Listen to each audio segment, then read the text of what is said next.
Hello viewers, welcome to Mycology. In this video, we will try to cover the description about the gynoecium in a flower. The female reproductive whorl of a flower is called gynoecium. It is also the innermost whorl of a flower. Carpel is the main component of gynoecium. Each carpel comprises of an ovary, which is usually at the lowermost portion, with ovules inside, then a long style, and at the tip of the style is the stigma.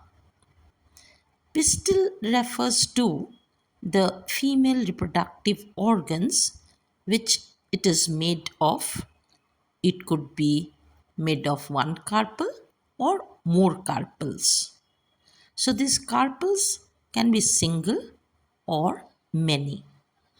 Depending upon the fusion of these carpels, there are different kinds of gynoecium found in different flowers. When the carpel exists singly, this is called as monocarpous type. Monocarpous gynoecium is present in peaches as well as in the pea plants.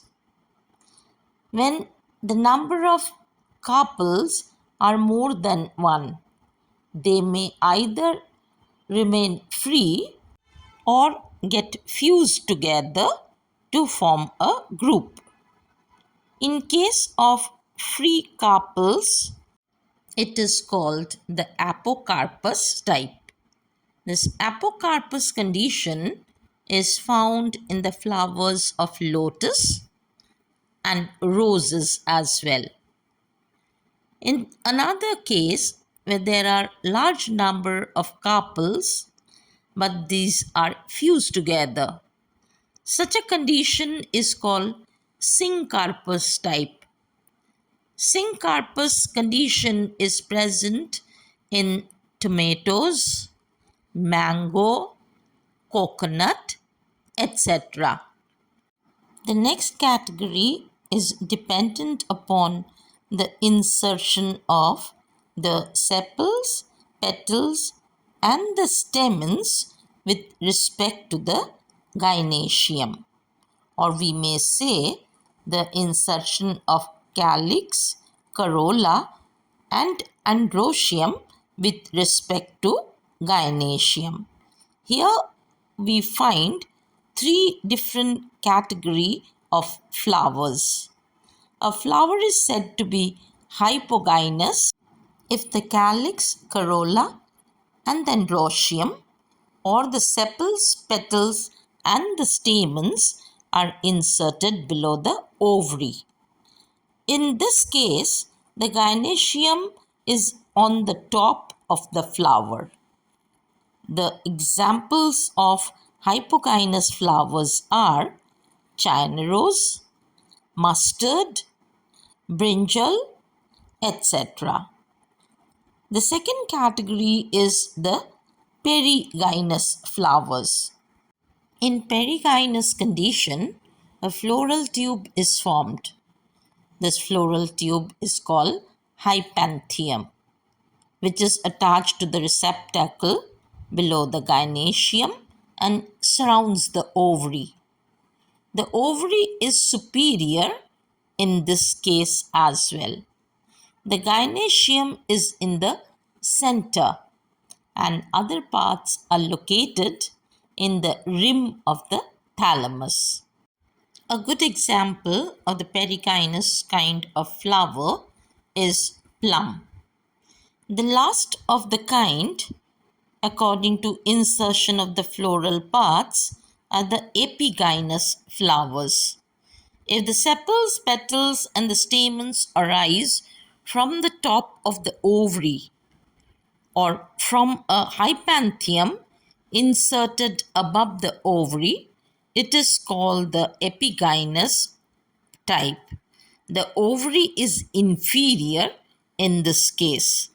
Examples include daffodils. The next category is placentation in a flower. Placentation is the arrangement of ovules within the ovary of a flower. Several different forms of placentation can be observed in a flowering plant. The first of its kind is called the marginal type. When the placenta forms a ridge along the central sutures, this is found in case of pea plants. Next we come to the axile placentation. When placenta is placed axially, as in the case of lemons. The third of its kind are the parietal placentation. In this, the ovules develop in the inner wall or in the periphery of the ovary. Such a case is observed in the sunflowers.